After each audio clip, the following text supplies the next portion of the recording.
বিসমিল্লাহির রহমানির রহিম। আসসালামু আলাইকুম বন্ধুরা, আশা করি সকলে ভালো আছেন ইনশাআল্লাহ। বন্ধুরা, বরাবরের মতো আজকে আবার একটি গুরুত্বপূর্ণ ভিডিও নিয়ে আসলাম। আপনারা স্ক্রিনে দেখতে পাচ্ছেন যে পাশাপাশি দুইটি ফটো। বন্ধুরা, আজকের এই ভিডিওটি খুবই গুরুত্বপূর্ণ, আশা করি সম্পূর্ণ ভিডিওটি দেখবেন। ভালো লাগলে লাইক কমেন্ট শেয়ার করবেন, শেয়ার করে অন্যদেরকে দেখার সুযোগ করে দেবেন। বন্ধুরা, যারা আমার আইডিটা ফলো করেনি, আশা করি আমার আইডিটা ফলো করে সাথে থাকবেন। বন্ধুরা, স্ক্রিনটা গুরুত্ব সহকারে লক্ষ্য করুন। আপনারা প্রথম ছবিতে দেখতে পাচ্ছেন যেখানে এটা পোর হাউসকিপিং। দেখেন এখানে অনেকগুলো রিবার ছড়ানো সিটি রয়েছে, সাইড দিয়ে মানুষ চলাচল করে। তাহলে এটা কি হলো যে আনসেফ প্র্যাকটিস। কারণ এই যে এই সাইড দিয়ে যখন আপনি চলাচল করেন, দেখা যাচ্ছে যে এখানে যে রিবারগুলো পড়ে রয়েছে, অনেক সময় আপনার পায়ে হোঁচট লাগতে পারে বা ওই হোঁচট খেয়ে আপনি পড়ে যেতে পারেন, এবং এই পড়ে গেলে আপনার কি দুর্ঘটনা ঘটতে পারে, অ্যাক্সিডেন্ট হতে পারে, এখানে আরও অনেক হিস্টোরি হতে পারে।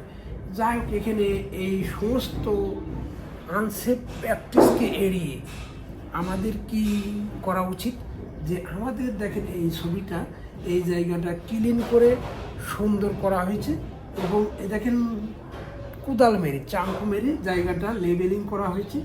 এখন এখান থেকে যদি চলাচল করা হয় তাহলে কি সবচেয়ে বেটার হয়। কারণ আপনি যখন এই পায়ে দিয়ে চলাচল করছিলেন তখন একটা রিস্ক ছিল, পড়ে যাওয়ার রিস্ক ছিল। এখন আপনি যখন এই জায়গা দিয়ে চলাচল করবেন অনেক সুন্দর, আপনার পড়ে যাওয়ার রিস্ক থাকলো। এই জায়গারই একটু ক্লিন করে একটু মডিফাই করা হয়েছে, জায়গাটা কত সুন্দর হয়েছে। দেখেন যে মানুষ এখন এই পথ দিয়ে যাবে, এই পাশ দিয়ে যাবে, কোনো অ্যাক্সিডেন্ট হওয়ার সম্ভাবনা থাকছে না। তাহলে কি অল্প একটু টাইম ব্যয় করে জায়গাটা সুন্দর করা হয়েছে। এখন যদি এম আসে সাইডে, যদি এই অবস্থা দেখে, এমন কি করবে আপনারা তো বুঝতে পারছেন। ওকে, এখন যদি এমন আসে এই জায়গায়, তাহলে এমন এই জায়গাতে গেলে তাদের কি কোনো কমেন্ট থাকবে, তাদের কি কোনো রিয়াকশন থাকবে? থাকবে না। তাহলে এইটা ভালো না এইটা ভালো? আপনারা একটু কমেন্টসে জানাবেন যে কোনটা ভালো। আমি আরেকটা ছবি দেখাই অল্প একটু, কারণ এটা সেফটি রিলেটেড। এখানে আপনারা আরও দুইটি ছবি দেখতে পাচ্ছেন, প্রথম একটা ছবি, দ্বিতীয় একটা ছবি। দেখেন এখানে আপনারা কি ভুল দেখতে পাচ্ছেন, এখানে কি সমস্যা আছে আপনারা দেখতে পাচ্ছেন। যদি বুঝে থাকেন তাহলে অবশ্যই কমেন্টসে জানাবেন।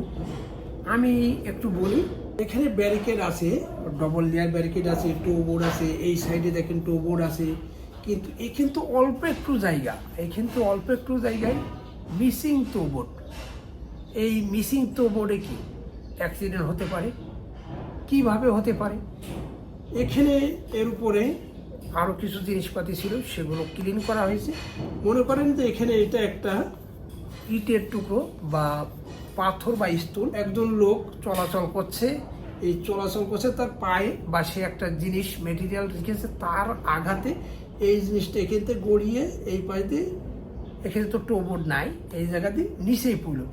আর যদি নিচেই পড়ে, নিচেতে মনে করেন যে একজন লোক চলাচল করছে, তার মাথার পাড়ে পড়লো, তাহলে কি হলো? বা তার শরীরের উপরে পড়লো, কি হলো?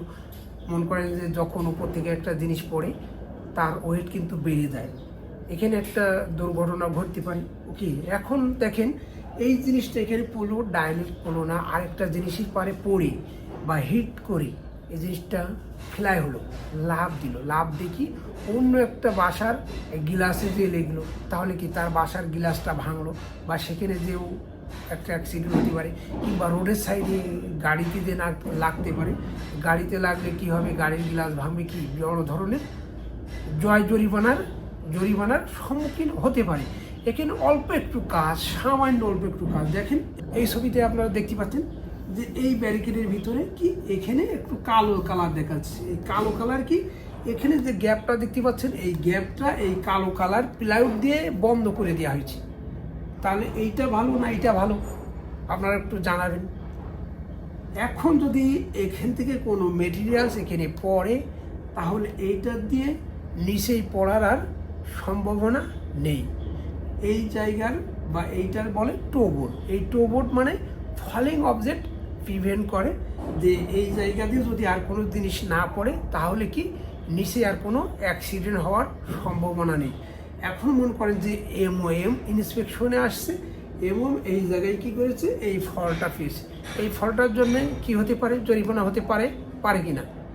এই ফলটার জন্য কিন্তু $1000 জরিমানা হতে পারে। কিন্তু এখানে দেখেন কোনো অ্যাক্সিডেন্ট হওয়ার সম্ভাবনা নেই। তাহলে কি only 5 minute time use can solve very big problem।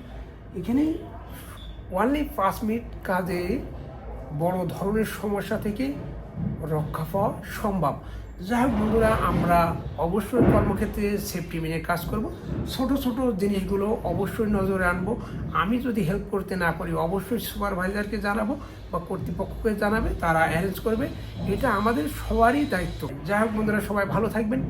কর্মক্ষেত্রে অবশ্যই সেফটি মেনে কাজ করবেন, কারণ safety more important our life. সবার সুস্বাস্থ্য এবং দীর্ঘায়ু কামনা করে শেষ করছি। আসসালামু আলাইকুম।